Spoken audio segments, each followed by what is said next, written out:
Je vous salue, bien-aimés, dans le Christ Jésus, le Fils de Dieu.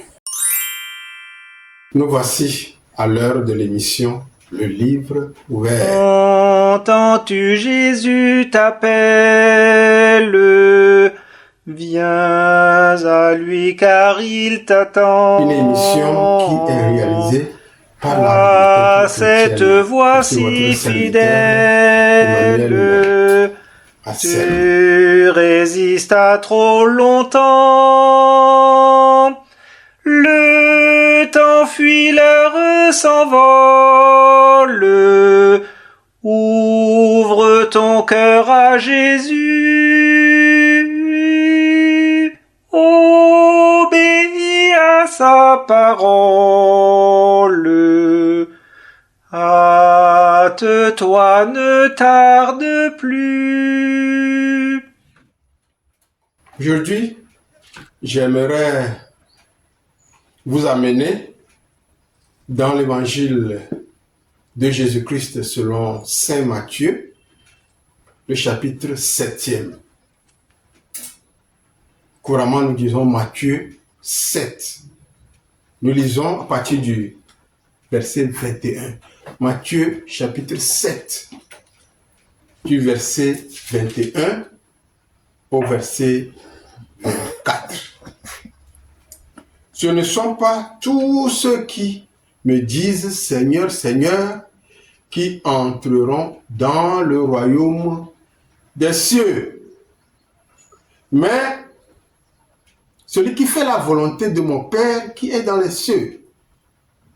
Plusieurs me diront en ce jour-là, Seigneur, Seigneur, n'avons-nous pas prophétisé en ton nom et n'avons-nous pas chassé des démons en ton nom?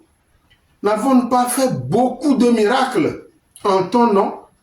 Alors je leur dirai, je ne vous ai jamais connu.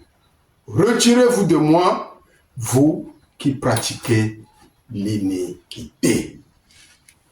C'est le Seigneur qui parle. Que le jour-là, quand lui va descendre pour chercher son troupeau, quand il va descendre des cieux pour prendre ceux qui lui appartiennent, beaucoup seront laissés. Beaucoup seront laissés. Dans les évangiles, le Seigneur a dit que vers la fin, il arrivera que deux personnes seront au champ, l'un sera pris, l'autre sera laissé. Deux ouvriers seront en train de moudre au moulin, un sera pris, l'autre laissé. Un couple serait dans le lit, un sera pris, l'autre sera laissé. La question est qui sera pris et qui sera laissé? C'est la même chose qui se passera lorsque la trompette va sonner. Lorsque Jésus viendra pour chercher son église, c'est ce qui va arriver. C'est ça qui va arriver. Nous serons, si c'est un dimanche matin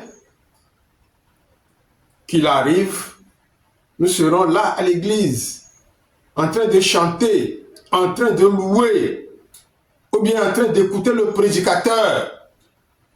Et quand la trompette va sonner, ceux-là qui sont de véritables rachetés du Seigneur, ils vont partir. Ils vont partir. Nos frères du Nigeria ont fait quelque chose de semblable où on voit deux personnes qui étaient à l'hôtel pour le mariage. La trompette a sonné, le monsieur est parti et la demoiselle est laissée. L'homme de Dieu est là en train de célébrer le culte. La trompette a sonné, il est parti et les gens sont laissés. Vous qui écoutez ma voix, vous qui me voyez, où serez-vous quand la trompette va sonner? Dans votre église, vous êtes la prophétesse que tout le monde veut entendre. parce que vos prophéties sont excellentes. Tu veux aller en Europe, oh, la prophétesse est là, rapidement, par sa prophétie, les routes, la voie s'ouvre et directement, c'est aux États-Unis. Vous êtes un faiseur de miracles. Quand vous levez la main comme ça, oh, toutes les maladies sont guéries. Le Seigneur Jésus dit, les gens lui diront, nous avons chassé des démons en ton nom. Il dira, je ne vous connais pas. Jésus dit, les gens lui diront, nous avons prophétisé en ton nom. Il leur dira, je ne vous connais pas. Comment c'est possible que quelqu'un qui est prophète dans la congrégation, dans l'église, et quand il se lève, il parle la langue d'abord, il secoue, et le message sort. Ainsi parle l'Esprit Saint, ainsi parle le Seigneur. Il y a une dame ici, et il y a un malheur qui l'attend. Voilà. C'est des choses comme ça que nous entendons dans nos églises. Mais le Seigneur Jésus dit, tu peux faire ça. Tu peux être un grand prophète dans ton église. Quand la trompette va sonner, tu n'iras pas. Quand la trompette va sonner, tu n'iras pas. Le Seigneur n'a pas dit, parce que tu prophétises mal dans l'église, c'est pourquoi je t'enlève. Je te laisse. Le Seigneur n'a pas dit, parce que tu fais un mauvais miracle, c'est pourquoi je te laisse tomber. Non. Quand le Saint-Esprit n'est pas dans ton cœur, tu vas vivre dans l'iniquité. Toi-même, regarde un homme de Dieu puissant. Mais combien de maîtresses tu as? Combien de maîtresses tu as? Quand je parle de maîtresse, ça veut dire que ta femme légitime est là à la maison. Mais tu as plusieurs bureaux. C'est le terme que nous utilisons aujourd'hui. Plusieurs bureaux. Et souvent, ces bureaux-là, certaines de ces filles sont dans ton église, dans ta congrégation. Et tu veux que Jésus te prenne quand la trompette va sonner?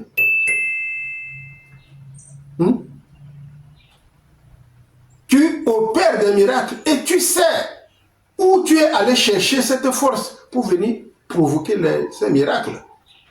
Tu sais chez les marabouts que tu es allé chercher cette force. Tu connais les féticheurs, les occultistes qui t'ont donné cette force. Tu viens, tu tiens la Bible en main, tu tiens peut-être un mouchoir magique en main, tu as une huile spéciale que tu mets à terre, mais avant de venir à l'église pour soulever le bras comme ça et faire chuter, faire tomber des gens pour dire c'est l'onction. C'est quel type d'onction ça? C'est quel type d'onction, monsieur? Souviens-toi que le temps arrivera où celui-là que tu ne peux pas tromper, celui-là que vous ne pouvez pas tromper, le jour-là, il vous dira, je ne vous ai jamais connu.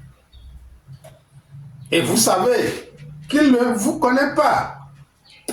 Parce que celui qui connaît le Seigneur Jésus, il n'ira pas chercher une puissance satanique quelque part pour venir opérer ces genres de miracles. Je me souviens, il y a des années, plus de 30 ans, où un homme de Dieu puissant de notre pays, quand je dis puissant, ça veut dire que c'est un véritable serviteur de Jésus-Christ. Il a dit que le Seigneur l'a appelé et il est là pour présenter la parole. Il prie pour les gens. Ceux que le Seigneur veut guérir, il les guérit. Ceux que le Seigneur veut délivrer, il les délivre.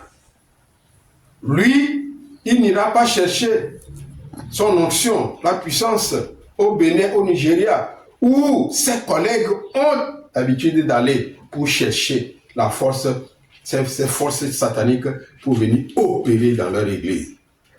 Ils l'ont dit, lui, il ne veut pas aller. Lui, cet homme de Dieu, je prie que l'onction qu'il a, que l'onction-là continue d'œuvrer dans sa vie. Aujourd'hui, il est vieux, mais il continue. Et je prie que le Saint-Esprit l'assiste. Pourquoi tu ne veux pas laisser le Saint-Esprit agir? Tu veux que les gens applaudissent pour toi.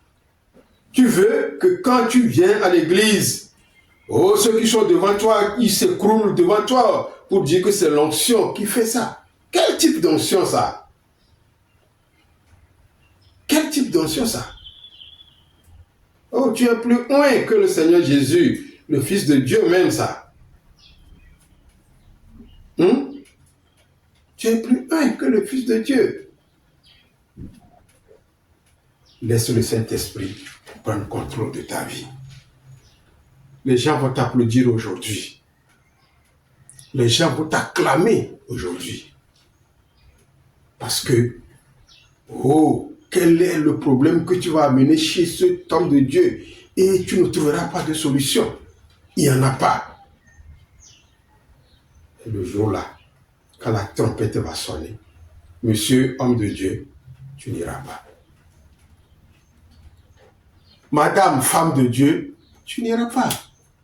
Et tu sais pourquoi tu n'iras pas. Tu sais pourquoi le Seigneur ne te prendra pas.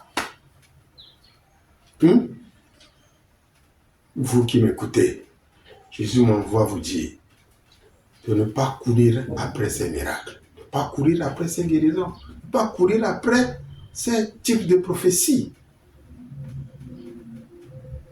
Il faut chercher la volonté de Dieu. La volonté de Dieu.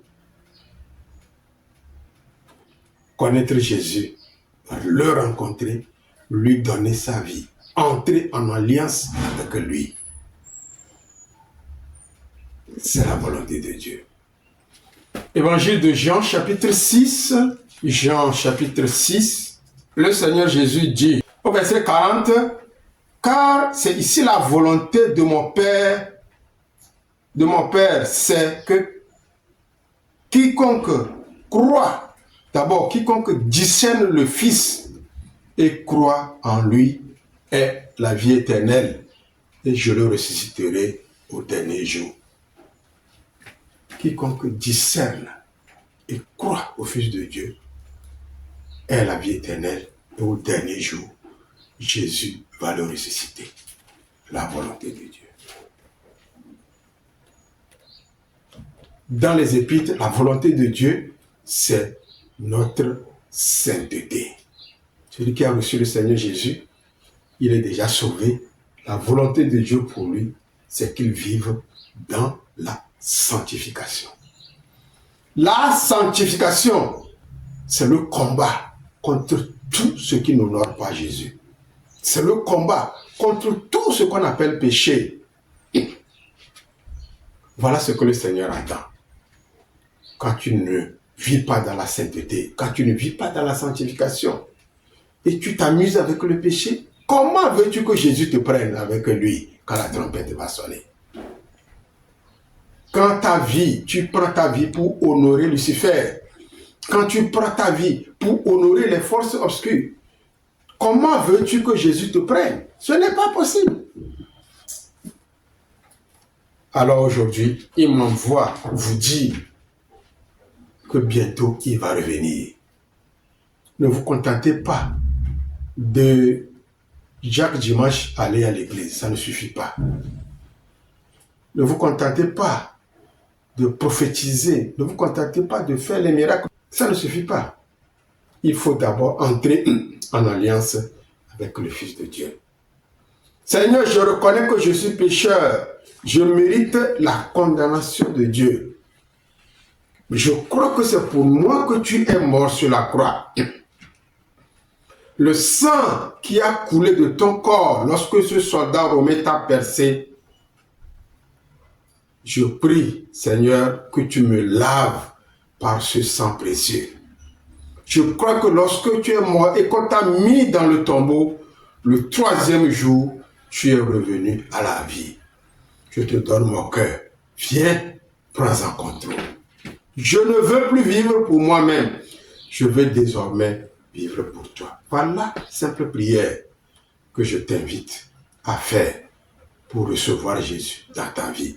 Afin que, quand la trompette sonne, tu fasses partie de ces bienheureux qu'il viendra prendre pour aller au ciel avec lui.